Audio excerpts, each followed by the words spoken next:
Next আমাদের question হচ্ছে let S be a semi group with identity element E, মানে S compose এটা একটা সেমি গ্রুপ কোশ্চেনে বলে দিয়েছে, যার আইডেন্টিটি এলিমেন্ট ই সেটাও বলে দিয়েছে। তারপর বলেছে if for each element A belongs to S there exist an element A dash in S such that A compose A dash equals to E, মানে এ যদি একটা এলিমেন্ট হয় আর এ ড্যাশ হচ্ছে তার রাইট ইনভার্স হয়, এটা মানে তাই বলছে। Then prove that S compose is a group, এটা আমাকে প্রমাণ করতে বলেছে। তাহলে দেখো আমাদের যে কোনো প্রশ্ন, সে গ্রুপ হোক বা অন্য যে কোনো টপিক হোক, যে কোনো প্রশ্ন পেলেই আমাকে প্রথমে প্রশ্নটার মানে বুঝতে হবে। প্রশ্নর মানে যদি না বুঝো তাহলে কিন্তু তার অ্যান্সার তুমি খুঁজে পাবে না। প্রশ্নের মানে বলতে মানে প্রশ্নে কি কি দেওয়া আছে সেই জিনিসগুলো আমাদের আগে বুঝতে হবে। যেমন ধরো এখানটায় বলে দিয়েছে S compose is a semi group, তার মানে এখানটায় ক্লোজার প্রপার্টি আর অ্যাসোসিয়েটিভ প্রপার্টি দিয়ে দিয়েছে। আচ্ছা, উইথ আইডেন্টিটি এলিমেন্ট ই, মানে আইডেন্টিটি এলিমেন্ট আছে সেটাও বলে দিয়েছে। আর কি বলেছে, if for each A belongs to S there exist an element A dash in S such that A compose A dash equals to E, মানে যে কোনো এলিমেন্টের রাইট ইনভার্স আছে সেটা বলে দিয়েছে। দিয়ে আমাকে বলেছে তাহলে প্রমাণ করো জি কম্পোজ ইজ এ গ্রুপ, তার মানে যে কোনো অ্যাসোসিয়েটিভ দিয়ে আছে, ক্লোজার দিয়ে আছে, আইডেন্টিটি দিয়ে আছে, আর রাইট ইনভার্স দেওয়া আছে। আমি যদি শুধু বের করতে পারি যে লেফট ইনভার্স শুদ্ধ আছে, তাহলেই ইনভার্স এলিমেন্ট আছে বলে দেবো, hence S compose is a group. ঠিক আছে, তাহলে আমরা সেইটার এবার চেষ্টা করছি। এটা কিছুটা আগের মানে এর আগের যে ভিডিও, মানে 7A যে ভিডিও, তার একটা পার্টের মতন। কীরকম দেখো, given that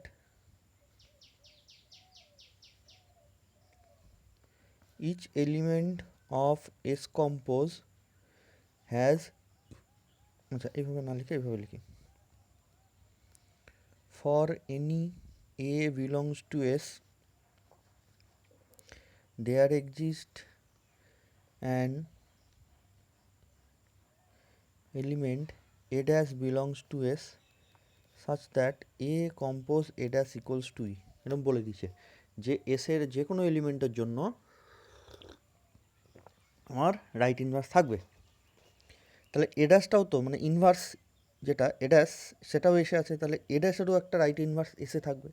পোস্ট অফ দিয়ে then there exist and another element A double dash belongs to S such that A dash compose A double dash is equals to E, A ড্যাশটাও এসে আছে, তাহলে এ ড্যাশেরও রাইট ইনভার্স থাকবে, সেটা আমরা লিখলাম। দিয়ে আমি এবার দেখব যে এ এলিমেন্টটার রাইট ইনভার্স আছে, তাহলে লেফট ইনভার্সও আছে। নাও তাহলে আমি শুরু করবো কী করে, এ ড্যাশ কম্পোজ এ, এটা দিয়ে this is equals to a dash compose a compose e, this is equals to a dash compose a compose e এর ভ্যালু আমরা পুট করে দিই এইটা, যে a dash compose a double dash, this is equals to a dash compose a compose a dash compose a double dash, এই দুটোকে একসাথে নিলাম বাই ইউজিং অ্যাসোসিয়েটিভ ল, তাহলে এটা আইডেন্টিটি হয়ে গেল। তাহলে A dash compose E compose A double dash, পরের লাইনে এই দুটো মিলে আবার এ ড্যাশ হয়ে গেল, দিস ইকুয়ালস টু এটা মানে আমরা ই ধরে নিয়েছি। তাহলে যে এই ইনভার্সটা এ এলিমেন্টের রাইট ইনভার্স ছিল সেইটাই এই এই স্টেপে এসে লেফট ইনভার্সও প্রমাণ করে ফেলেছি। তাহলে hence A dash is the inverse of A, তাই লিখব A dash is the inverse of A, hence S compose is a group. ঠিক আছে, আর বাকি কন্ডিশনগুলো তো কোশ্চেনই বলা আছে। এবার তোমার মনে একটা কোশ্চেন হতে পারে, স্যার ইটাকে এই দিক থেকে করলেন, আমি যদি ইটার থেকে এই দিক থেকে কম্পোজ করতাম তাহলে কি হতো। দেখি, এটা নোট, মানে আমার অ্যান্সার শেষ হয়ে গেছে, আমি তোমাদের বোঝানোর জন্য ওইটা করে দেখাচ্ছি। আমি যদি এই দিক থেকে কম্পোজ করি তাহলে পরের লাইনে ই ড্যাশের ভ্যালু ই এর ভ্যালু আমাকে এইটা পুট করতে হবে। তাহলে A dash compose A double dash compose A dash compose A, this is equals to A dash compose A double dash compose A dash, এটা আমরা লিখতে পারবো compose A, by using associative law, এটার এটা একসাথে নিয়ে নিয়েছি। তাহলে এবার এইটা মানে কি, দেখো আমার পুরো কোশ্চেনে এইটা মানে কি কোথাও বলা নেই, কোথাও লেখা নেই। একটা এটা মানে ই পাবো, আর একটা এইটা মানে ই পাবো। এইটা মানে কি কিন্তু আমার কোথাও বলা নেই, ঠিক আছে? তাহলে এখান থেকে আর এগোতে পারবো না। মানে তুমি যদি ভুল করেও এই দিকে ই কম্পোজ করে দাও, আলটিমেটলি রেজাল্ট কিন্তু কিছু পাবে না, ঠিক আছে? তাহলে আমরা ওই দিক থেকেই কম্পোজ করব। মনে রাখার বিষয় এইগুলোই। আচ্ছা,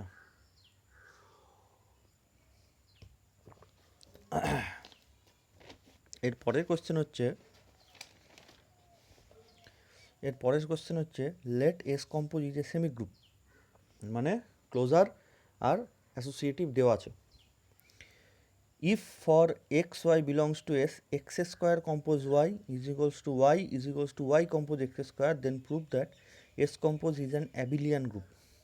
খুব ইম্পর্টেন্ট কোশ্চেন, গতবার এসেছিল সেমিস্টারে, গতবার এসেছিল যে এস কম্পোজ হচ্ছে একটা সেমি গ্রুপ বলেছে, মানে ক্লোজার অ্যান্ড অ্যাসোসিয়েটিভ বলে দিয়েছে।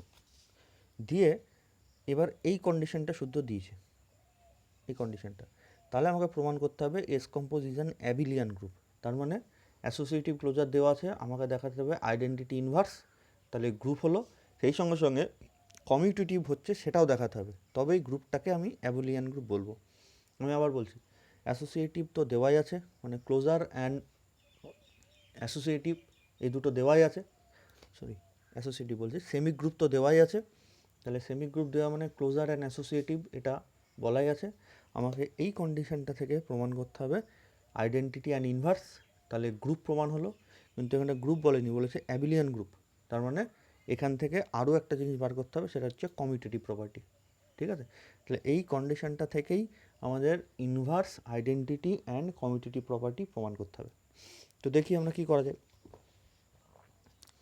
এটা হচ্ছে আগেরটা ছিল আমাদের থিওরাম নাম্বার, থিওরাম ঠিক না, এটা পেজ নাম্বার 82 এর 1 নম্বর এক্সাম্পল। এটা হচ্ছে 3 নম্বর এক্সাম্পল। আমাকে কোশ্চেনে বলেছে S compose is a semi group and for all X Y belongs to S, আমরা এরকম লিখতে পারি X square compose Y is equals to Y compose x square, এরকম লিখতে পারি। তাহলে আমাকে দেখাতে বলেছে যে এস কম্পোজিশন অ্যাবিলিয়ান গ্রুপ। তো দেখি কি হয়। তো আমি ইন জেনারেল পি আর কিউ বলে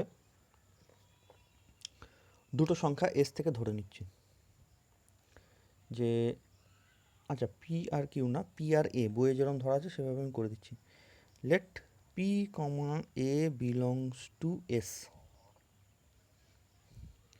তাহলে পি যদি এসে হয়, তাহলে এরকম এক্স আর ওয়াইয়ের জায়গায় আমি পি আর এ নিয়েছি। তাহলে দেন ফ্রম দ্য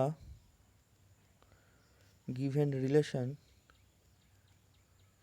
আমরা এরকম লিখতে পারি P square compose A is equals to A is equals to P square, sorry is equals to A compose P square. এই রিলেশনটা থেকে আমি এক্স ওয়াইয়ের জায়গায় পি আর এ নিয়েছি, তাহলে এরকম লিখতে পারি। ক্লিয়ার? তাহলে এখান থেকে দেখো তো বলা যায় কি না যে পি স্কোয়ারটা আইডেন্টিটি এলিমেন্ট। কেন বলা যায়? কারণ পি এর ক্যারেক্টারিস্টিকটা কিছুটা আইডেন্টিটি এলিমেন্টের মতন, যে P square compose A is equals to A compose P square is equals to A. দেখো E compose A is equals to A compose E is equals to A. তাহলে আমি এখান থেকে পি স্কোয়ার একটা identity element বলতে পারবো। এবার শুধু আইডেন্টিটি এলিমেন্ট বললে তো চলবে না, সেই পি স্কোয়ারটাকে অবশ্যই এসের মধ্যেও থাকতে হবে, কারণ আইডেন্টিটি এলিমেন্ট বা ইনভার্স এলিমেন্ট এগুলো শুধু হলেই হয় না, সেটা সেটেও থাকতে হয়। তাহলে সেটা দেখি যে then from above given, then from the given relation এটা হয়ে গেল। Again for P belongs to S we have P স্কোয়ারটাও বিলংস টু এস। কেন? সিন্স, আচ্ছা again for P belongs to we have P square is equals to actually কি P compose B belongs to S. কেন? ব্র্যাকেটে closure property. Closure প্রপার্টিটা হবে associative, যেহেতু semi group যেহেতু বলে দিয়েছে, তাহলে পি স্কোয়ার মানে অ্যাকচুয়ালি পি কম্পোজ পি। এবার দুটো পিকে যদি আমি কম্পোজ করি এসের মধ্যে থাকবে, যেহেতু ক্লোজার প্রপার্টি স্যাটিসফাই করে, যেহেতু সেমি গ্রুপ বলে দিয়েছে, তাহলে P square compose A equals to A compose P square is equals to A, সেটা তো হলোই, এবং সেই সঙ্গে সঙ্গে পি স্কোয়ারটা এসেও আছে। তাহলে আমি বলতেই পারি যে hence P square is an identity element of S comma compose, মানে এস কম্পোজ আর কি। তো আমি তো আইডেন্টিটি এলিমেন্ট অলরেডি প্রমাণ করে ফেললাম, কিন্তু শুধু আইডেন্টিটি এলিমেন্ট প্রমাণ করলেই তো হবে না, আইডেন্টিটি এলিমেন্ট তো ইউনিক থাকে। মানে আমি বলতে চাইছি, যদি পি বলে একটা সংখ্যা এস থেকে নিয়ে পি স্কোয়ার করে দিলাম, সেটা আইডেন্টিটি হলো। তাহলে কিউ বলে একটা সংখ্যা যদি আমি এস থেকে নিই, তাহলে কিউ স্কোয়ার করলেও তো আইডেন্টিটি হবে। আবার যদি আর বলে একটা সংখ্যা এস থেকে নিই, দিয়ে আর স্কোয়ার করে দিই, তাহলে সেটাও তো আইডেন্টিটি হবে। কিন্তু একটা গ্রুপের আইডেন্টিটি এলিমেন্ট ইজ ইউনিক, আমরা আগেই পড়েছি। তাহলে এখানটা একটা প্রবলেম হয়ে যাচ্ছে, যার সংখ্যা নিচ্ছে তার স্কোয়ার করলে আইডেন্টিটি হয়ে যাচ্ছে। তাহলে আলটিমেটলি তো আমার কি হবে তাহলে? তাহলে পি স্কোয়ারটাকে কি আইডেন্টিটি বলতে পারবো, বা পি স্কোয়ার বা কিউ স্কোয়ার বা আর স্কোয়ার এগুলোকে আইডেন্টিটি বলতে পারবো? হ্যাঁ বলতে পারবো। যে কি করে মানে বলতে পারবো কখন? যে পি কিউ না হয় আলাদা হলো, কিন্তু পি স্কোয়ার আর কিউ স্কোয়ার যদি এক হয়ে যায়, তাহলে আমার যেমন আমি যে সমস্যাটা বললাম, যে পি নিয়ে পি স্কোয়ার করলাম আইডেন্টিটি হলো, কিউ স্কোয়ার করলাম আইডেন্টিটি হলো, আর স্কোয়ার করলাম আইডেন্টিটি হলো, টি স্কোয়ার করলাম আইডেন্টিটি হলো, কিন্তু আলটিমেটলি তারা ভ্যালু এক। মানে P square is equals to Q square is equals to R square is equals to T square. এটা দেখতে আলাদা, কিন্তু আলটিমেটলি ভ্যালুটা যদি সেম হয়ে যায়, তাহলে আলটিমেটলি একটা আইডেন্টিটি। বুঝে গেছে আমার কথা? দেখে যেন মনে হচ্ছে যে পি নিয়ে পি স্কোয়ার করলাম আইডেন্টিটি হলো, কিউ নিয়ে কিউ স্কোয়ার করলাম আইডেন্টিটি হয়ে গেলো, তাহলে তো প্রচুর আইডেন্টিটি এলিমেন্ট আছে। কিন্তু আমি যদি প্রমাণ করতে পারি পি কিউ না হয় আলাদা, কিন্তু পি স্কোয়ার আর কিউ স্কোয়ার সেম, বা কিউ আর না হয় আলাদা কিন্তু কিউ স্কোয়ার আর স্কোয়ার সেম, তাহলে কিন্তু আমরা বলতে পারবো যে হ্যাঁ identity is unique, therefore P square is identity element. দেখতে আলাদা কিন্তু তাদের ভ্যালু এক। তাহলে সেটা আবার আমি দেখি। Hence P square is an identity element, এটা তাহলে ইজ অ্যান আইডেন্টিটি এলিমেন্ট লেখাটা আমাদের ভুল হবে, আমরা এখনও প্রমাণ করতে পারিনি। তাহলে পি স্কোয়ার এরকম লিখি, may be an identity element, এটা একটা আইডেন্টিটি এলিমেন্ট হতে পারে। ঠিক আছে, ভাষাগুলো ভালো করে লক্ষ্য করো। Again, for q belongs to s, q square also may be an identity element, q স্কোয়ারটাও আইডেন্টিটি এলিমেন্ট হতে পারে। তাহলে তাই যদি হয়, তাহলে now p square compose Q square is equals to P square by taking q square as identity. আমরা এই জিনিস আগেও অ্যাপ্লাই করেছি, দুটোই আইডেন্টিটি, কিন্তু আপাতত আমি ধরে নিচ্ছি যে কিউ স্কোয়ারটা, দুটোই আইডেন্টিটি এলিমেন্ট কিন্তু ধরে নিচ্ছি কিউ স্কোয়ারটা আইডেন্টিটি। তাহলে কিউ স্কোয়ার যদি আইডেন্টিটি হয় তাহলে ইকুয়ালস টু পি স্কোয়ার লিখবো। Again, P square compose Q square is equals to Q square, কখন না তো by taking P square as identity. তাহলে এই দুটো থেকে আমি কী প্রমাণ হলো? P square equals to Q square, so P square is equals to Q square, and hence the identity element is unique। যে ইউনিক হয়ে গেল, তাহলে আমি বলবো হ্যাঁ যে S compose has an identity element. তাহলে hence S compose has an identity element. Clear? Identity গেল। এবার আমরা ইনভার্স আছে কিনা দেখব। তাহলে এসের যদি একটা আইডেন্টিটি এলিমেন্ট থাকে, তাহলে সেটাকে আমি ই ধরে নিই আমার লেখার সুবিধার জন্য। Let E is the identity element of S compose, then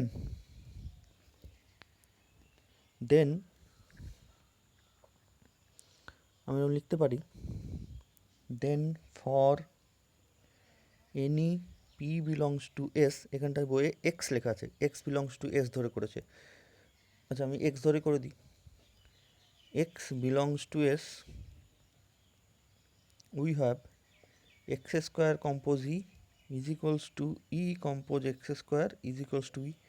এই রিলেশনটাকে অ্যাপ্লাই করে, যে গিভেন রিলেশন সেটাকে অ্যাপ্লাই করেও করা যেতে পারে, বা এমনিও এক্স স্কোয়ারের সাথে ই কম্পোজ করলাম আর ই এর সাথে এক্স স্কোয়ার কম্পোজ করলাম, যাই করি।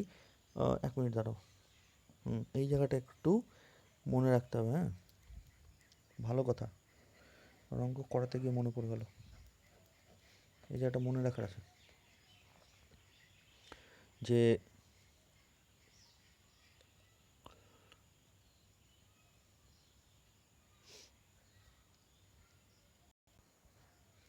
let E is the identity element of S compose and X belongs to S, then by the given relation আমি এরকম লিখতেই পারি X square compose E is equals to e compose x square. Eta identity element ঠিকই আছে, কিন্তু আমি এই রিলেশনটা আইডেন্টিটি এলিমেন্টের রিলেশন থেকে লিখিনি, এটা আমি গিভেন কন্ডিশন থেকে লিখেছি, যেটা আমি এক্ষুনি ভুল লিখছিলাম, তোমরাও যেন ভুল না করে ফেলো এটা। তাহলে এই জায়গাটা খুব ভালো করে মার্ক করে রাখবে যে এই জায়গাটায় আমি অমুক লিখেছিলাম, যে ইটা আইডেন্টিটি ঠিকই, কিন্তু আইডেন্টিটি এলিমেন্ট ঠিকই, কিন্তু আমি এই রিলেশনটা আইডেন্টিটি এলিমেন্টের রিলেশন লিখিনি, এটা আমি লিখেছি ওই গিভেন যে রিলেশন সেটা, মানে P square compose Q is equals to Q compose P square, ওই জিনিসটা লিখেছি। ঠিক আছে, তাহলে তাই যদি হয় তাহলে এই দুটোকে যদি আমি একসাথে নিই, that is x square compose E is equals to E, that is মানে হচ্ছে আমরা অর যেটা লিখি সেটা একটু কায়দা করে দ্যাট ইজ লিখে, তাহলে এক্স স্কোয়ারের সাথে ই কম্পোজ করলে এক্স স্কোয়ার পড়ে থাকে is equals to E, that is এখান থেকে এক্স ইজ ইকুয়ালস টু হয়ে গেল এক্স ইনভার্স। তাহলে এক্স বলে একটা সংখ্যা আমি এস থেকে নিয়েছি, তার ইনভার্স মানে এক্স ইনভার্সটা কী হলো, সে নিজেই। তাহলে আলটিমেটলি পি বলে যদি একটা সংখ্যা নিই, তাহলে তার ইনভার্স কি, মানে এখান থেকে পি যদি সংখ্যা নিই তাহলে এখানটা আসতো p equals to p inverse, যেমন x equals to x inverse, তার মানে কি এক্সের ইনভার্স মানে এক্স সংখ্যাটার ইনভার্স এক্স নিজেই। তাহলে যে কোনো একটা সংখ্যা যদি নিই তার ইনভার্স সে নিজেই, তাহলে জি এর মানে এস এর প্রত্যেকটা সংখ্যার ইনভার্স আছে আমার, আমি তাই বলতে পারি। তাহলে ঠিক তার পরের লাইনে আমি বলে দিই যে so each element of S compose has its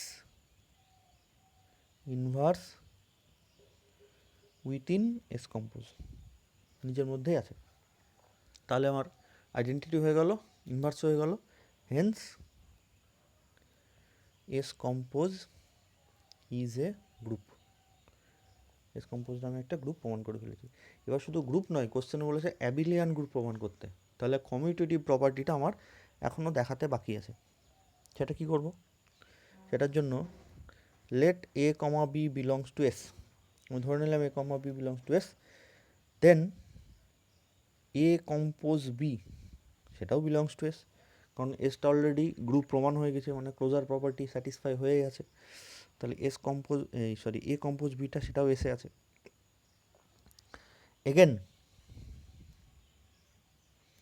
আমি এক্ষুনি দেখালাম প্রত্যেকটা সংখ্যা তার নিজের ইনভার্স, তাহলে again A is equals to A inverse, B is equals to B inverse, and A compose B is equals to A compose B inverse. একটু আগে আমরা দেখলাম দিস ইকুয়ালস টু, এবারে এই ইনভার্সটাকে ভেঙে দিই, ইনভার্স ভাঙলে বি ইনভার্স কম্পোজ এ inverse, b ইনভার্সটা আগে আসবে, এ ইনভার্সটা পরে যাবে, this equals to B inverse মানে বি কম্পোজ এ ইনভার্স মানে এ। তাহলে দেখো আমরা a compose b equals to b compose a প্রমাণ করে ফেলেছি। তাহলে hence S compose is an abelian group. তাহলে এস কম্পোজটা আমাদের অ্যাবিলিয়ান গ্রুপ প্রমাণ হয়ে গেল। কোশ্চেন এরকম আসতে পারে, ধরো এত বড় দিল না, বললো যে in a group if each element is its own inverse then prove that group is abelian. একটা গ্রুপের মধ্যে প্রত্যেকটা সংখ্যার ইনভার্স নিজেই, তাহলে প্রমাণ করো সেটা একটা অ্যাবিলিয়ান গ্রুপ। তাহলে তোমাকে এখান থেকে শুরু করতে হবে। তখন ছোট কোশ্চেন হয়ে যেত। এই কোশ্চেনটা খুব ইম্পর্টেন্ট, মাঝখান থেকে টুক করে তুলে একটু দিয়ে দিতে পারে তোমাকে। প্রত্যেকটা লাইন ভালো করে পড়বে, মানে এর মাঝখান থেকে অঙ্ক দিয়ে দিতে পারে। এরপরে বলেছে let g compose is a group, question এটা, হ্যাঁ, g compose is a group, then prove that a g is equals to g. তাহলে আমাকে প্রমাণ করতে হবে এ জি ইকুয়ালস টু জি, যেখানে এ জি মানে এই সেটটা, যে a compose g for g belongs to capital g. তার মানে জি হচ্ছে একটা সেট বা গ্রুপ, এই গ্রুপের প্রত্যেকটা এলিমেন্টের সাথে আমি লেফট সাইড থেকে এ কে কম্পোজ করে দিয়েছি। জি যে গ্রুপটা আছে সেই গ্রুপের প্রত্যেকটা এলিমেন্টের সাথে আমি লেফট হ্যান্ড সাইড থেকে এটাকে কম্পোজ করে দিয়েছি। তো যতগুলো সংখ্যা পেয়েছি সেই সংখ্যাগুলোকে নিয়ে আমি এ জি তৈরি করেছি। তাহলে আমাকে কোশ্চেন বলছে যদি জিটা গ্রুপ হয় তাহলে এ জি ইকুয়ালস টু জি হবে, সেটা আমাকে প্রমাণ করতে হবে। তাহলে সলিউশন দেখি। তাহলে কী করবো, এখানটার একটা এলিমেন্ট এক্স ধরবো, দেখবো এর মধ্যে আছে, তাহলে a g is a subset of g. আর ঘুরিয়ে জি থেকে একটা সংখ্যা নেবো, সেটা দেখবো এ জিতে আছে, তাহলে ঘুরিয়ে g is a subset of a g. এটা এর সাবসেট, এটা এর subset, therefore a g equals to g. তাই হয়ে যাবে। Let p belongs to a g. তাহলে তাই যদি হয়, পি যদি এ জিতে থাকে তাহলে পিটা কেমন টাইপের দেখতে, এ কম্পোজ জি এরম টাইপের দেখতে। তাহলে লেট এটা then p equals to some a compose g one for g one belongs to g. ঠিক আছে, গেল। এগেন এ জি ওয়ান দুটোই জিতে আছে, মানে এ জি ওয়ান তো জিতে আছেই, কোশ্চেনে বলা আছে এটাও জি থেকে নিয়েছি। ঠিক আছে, মানে জি ওয়ানটা তো জিতে আছেই, এটা কোশ্চেনে বলা আছে জিতে আছে, তাহলে তাদের কম্পোজটাও জিতে আছে, যেহেতু g compose is a group. তাহলে again a compose g one belongs to g implies a compose a comma g1 belongs to g implies a compose g1 belongs to g. This imply p belongs to g. তাহলে পিটা আমি ধরেছিলাম এ জিতে আছে, সেই পিটাকেই আমি কায়দা করে দেখিয়ে দিলাম জিতে আছে। তাহলে a g is a subset of g, then a g is a subset of g, এটা হয়ে গেল 1 নম্বর। এবার ঘুরিয়ে জি থেকে আমি একটা সংখ্যা ধরি, সেটা দেখবো এ জিতে আছে। তাহলে নাও লেট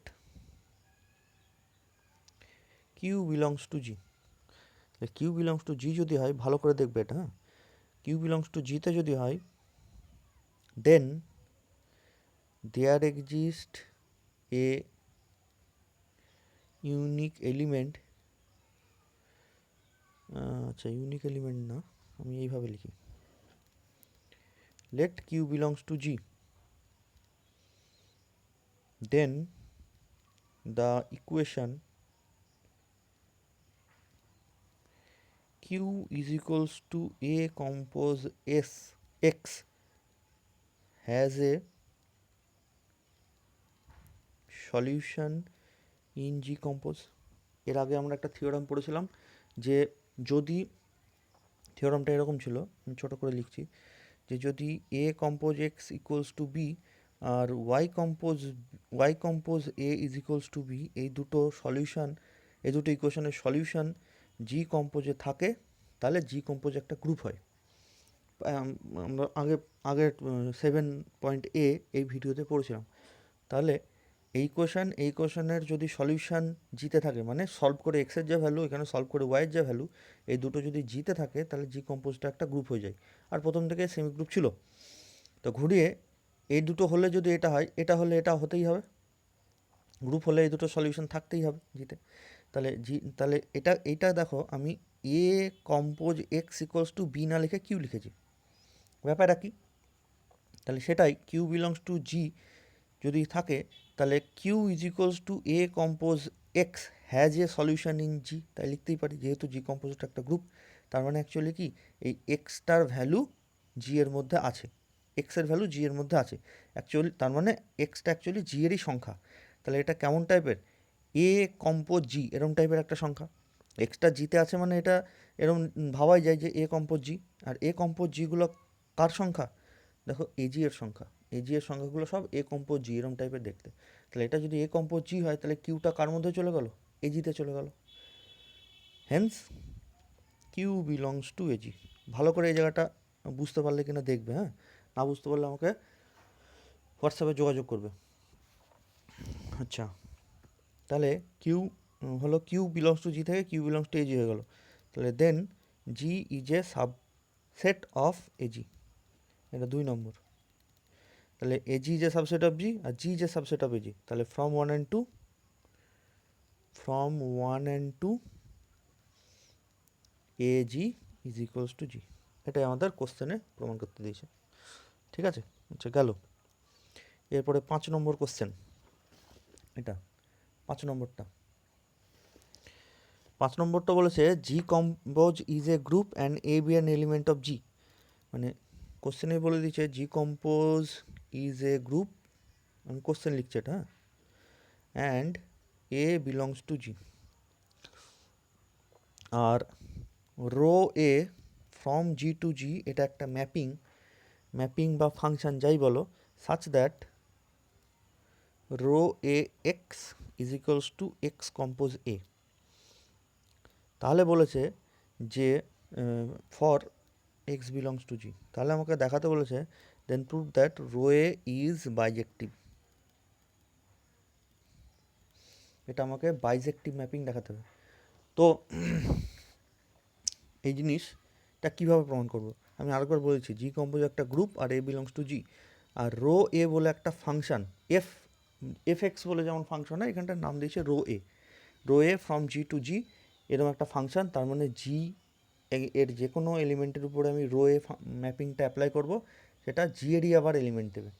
তাহলে যাই হোক, সেটা কেমনভাবে দেবে, যাতে রো এ এক্স মানে এক্স কম্পোজে যে কোনো সংখ্যার উপরে যদি আমি রো অ্যাপ্লাই করি, সেই সংখ্যার রাইট হ্যান্ড সাইড থেকে এটাকে কম্পোজ করিয়ে দেবে। ঠিক আছে, এরকম বলেছে। তাহলে প্রমাণ করতে হবে রো এটা হচ্ছে বাইজেক্টিভ মানে ইনজেক্টিভ আর সাবজেক্টিভ এই দুটো আমাদের দেখাতে হবে। তাহলে দেখি, লেট আমি দুটো সংখ্যা ধরে নিই, x1 x2 belongs to G such that rho A x1 is equals to rho A x2। আমাদের ইনজেক্টিভ দেখানোর এটাই নিয়ম যে rho A x1 equals to rho A x2 ধরে নেবো, দিয়ে যদি দেখাতে পারি x1 ইকুয়ালস টু x2 তাহলে ইনজেক্টিভ হয়ে যাবে। তাহলে সাচ দ্যাট এইটা, this imply rho A x1 মানে কি x1-এর রাইট হ্যান্ড সাইড থেকে এ এলিমেন্টটাকে কম্পোজ করে দেওয়া, এক্সের রাইট হ্যান্ড সাইড থেকে এ এলিমেন্টকে কম্পোজ করেছে, তাহলে এখানেও x1-এর রাইট হ্যান্ড সাইড থেকে আমি এটাকে কম্পোজ করে দেবো, ইজ ইকুয়ালস টু এটার কী করবে x2 রাইট হ্যান্ড সাইড থেকে আমার এটাকে কম্পোজ করে দেবে। এবার যেহেতু জি কম্পোজ একটা গ্রুপ আমার কোশ্চেনে বলাই আছে, তাহলে বোথ ক্যান্সেলেশন ল হোল্ড, মানে left cancellation and right cancellation দুটোই হোল্ড করবে। তাহলে এখানটা রাইট ক্যান্সেলেশন অ্যাপ্লাই করলে এ চলে গেল, this imply x1 is equals two x2, ব্র্যাকেটে লিখে দিই বাই অ্যাপ্লাইং রাইট ক্যান্সেলেশন ল। ঠিক আছে, বাই অ্যাপ্লাইং রাইট ক্যান্সেলেশন ল এটা। তাহলে তাই যদি হয় তাহলে আমি এখান থেকে বলে দিতে পারবো যে therefore rho A is an injective mapping. তাহলে hence rho A is an injective mapping. Injective মানে ইনজেক্টিভ লেখাও যা 1-1 লেখাও তাই, যেটা আমরা 11-12 পড়ছি 1-1। ঠিক আছে, ইনজেক্টিভ হয়ে গেলো। এবার দেখাতে হবে সাবজেক্টিভ মানে আমার যদি মানে এরকম বোঝানোর জন্য লিখছি, যদি F of A is equals to B হয়, তাহলে বি এর এদিক থেকে যে কোনো একটা সংখ্যা নিই, তার প্রি ইমেজ এখানটায় আছে তাই দেখাতে হবে। ঠিক আছে, তাহলে আমি দেখাতে চাইছি যে এখানটায় rho of A is equals to, যদি rho of A is equals to যদি কিউ লিখি, আমি rho of A is equals to q যদি লিখি, তাহলে কিউ এর প্রি ইমেজ এখানটায় কত আসবে। যদি কিউ এর প্রি ইমেজ আছে মানে যে কোনো সংখ্যার প্রি ইমেজ, আমার কিউটা তো একটা জেনারেল সংখ্যা, তাহলে কিউ এর যদি প্রি ইমেজ এখানটায় থাকে তাহলে যে কোনো সংখ্যারই প্রি ইমেজ থাকবে, তাহলে যে কোনো সংখ্যার প্রি ইমেজ থাকা মানেই ম্যাপিংটা সাবজেক্টিভ হয়ে যায়। তাহলে সেটা দেখি কি সেই প্রি ইমেজটা, late q belongs to g, তাহলে দেন কিউ কম্পোজ এ ইনভার্স সেটাও বিলংস টু জি। কেন? কারণ এটা যদি জিতে থাকে এ ইনভার্সটাও জিতে থাকবে, তাহলে এ ইনভার্স জিতে আছে কিউটাও জিতে আছে ধরে নিলাম, আমি আবার বলছি, দেখো জি এটা জি এর মধ্যে আছে, তাহলে এ ইনভার্সটাও জি এর মধ্যে থাকবে, যেহেতু জিটা ম্যাপিং। তাহলে এ ইনভার্স জি আছে, কিউটাও জি আছে, তাহলে কিউ কম্পোজ এ ইনভার্স সেটাও জিতে থাকবে, বাইজিং ক্লোজার প্রপার্টি। সেই জন্য লিখলাম q compose A inverse belongs to g. এবার তোমার মনে হতে পারে যে হঠাৎ করে স্যার কিউ কম্পোজ এ ইনভার্স কোত্থেকে নিতে গেলেন বা কেনই বা নিলেন? তো দেখো কেন নিলাম। দেন এটা belongs to G. Now rho A Q compose A inverse is equals to, rho এর কাজ কি, রাইট হ্যান্ড সাইড থেকে এটাকে কম্পোজ করে দেওয়া। তাহলে q compose A inverse compose A this equals to Q compose A inverse compose a. এটা মানে আইডেন্টিটি, দ্যাট মিনস কিউ। তাহলে কিউ বলে যে কোনো আমি একটা সংখ্যা নিয়েছি, তার প্রি ইমেজ হয়ে গেলো কিউ কম্পোজ এ ইনভার্স, তার মানে রো এটা সাবজেক্টিভ। তাহলে so q compose A inverse is the pre image of q under রোয়ে, রোয়ের একটা ইনভার্স এটা হলো, hence q a is subjective. তাহলে ইনজেক্টিভও হয়ে গেছে, সাবজেক্টিভও হয়ে গেছে, hence rho a g to g, rho a g to g is a bijective mapping. এইবার হয়ে গেল বাইজেক্টিভ ম্যাপিং, আমার যেটা কোশ্চেন বলেছিল সেটা। এইবার তোমার মনে হবে স্যার এইটা আপনি কোত্থেকে পেলেন, এটা দিয়ে কেন শুরু করলেন? তাহলে এটা আমাকে একটু প্রি ক্যালকুলেশন করে রাখতে হবে, যে আমাকে ইকুয়ালস টু কিউ নিয়ে আসতে হবে। তাহলে আমি এখানটা কী সংখ্যা ধরবো যার সাথে আমি রাইট দিক থেকে এ কম্পোজ করলে কিউ আসে, আমার উদ্দেশ্য তো তাই। এখানটায় কিছু লিখবো যাতে করে ইকুয়ালস টু কিউ আসে, সেই কিছুটা আমি কত লিখবো? কিছুটা যেই লিখলাম তার উপরে যেই রো এ অ্যাপ্লাই করব, তার তো আবার রাইট হ্যান্ড সাইড থেকে এটাকে অটোমেটিক কম্পোজ করে দেবে, রো এর কাজই তাই, রাইট হ্যান্ড সাইড থেকে এটাকে কম্পোজ করে দেওয়া। তাহলে এখানকার সংখ্যা কত থাকবে যাতে করে এটা কম্পোজ করে কিউ আসে? Obviously Q compose A inverse, তাহলে এ ইনভার্স আর এ মিলে ই হয়ে যাবে, কিউ পড়ে থাকবে। সেটা আমি প্রি ক্যালকুলেশন করে নিচ্ছি, তোমাদের মনে রাখার খুব একটা কঠিন হবে না। দু একবার প্র্যাকটিস করবে, দেখবে অটোমেটিক এটা তোমার নিজের থেকেই চলে আসবে, ঠিক আছে? আচ্ছা, গেল। এরপরে আমাদের গ্রুপের এক্সারসাইজ চলে আসছে, এক্সারসাইজগুলো। তো এক্সারসাইজগুলো তোমরা একটু চেষ্টা করো, এই যেগুলো যেগুলো দাগ দেওয়া আছে এগুলো একটু চেষ্টা করবে। আমি নেক্সট দিন এক্সারসাইজ শুরু করব, ঠিক আছে? তো থিওরাম ছোটো ছোটো কোশ্চেন যেগুলো সেগুলো আমি করিয়ে দিলাম, নেক্সট দিন এক্সারসাইজ শুরু করব, তাহলে গ্রুপ পার্টটা শেষ হবে। এরপর আরও আছে, finite group, semi group, normal sub group, তারপরে পারমুটেশন গ্রুপ, আরও ইত্যাদিতে আছে, সেগুলো শুরু করব। তো আজকে এই পর্যন্ত থাকলো, তোমরা চেষ্টা করো এইগুলোকে একটু সলভ করার। কিছু নাই, examining if the following system are group, এগুলো গ্রুপ কিনা প্রমাণ করতে হবে। তা দেখবে এর আইডেন্টিটি, ইনভার্স ইত্যাদি ইত্যাদিগুলো আছে বা না আছে, ঠিক আছে? বেশ, থাকলো আজকে এই পর্যন্ত।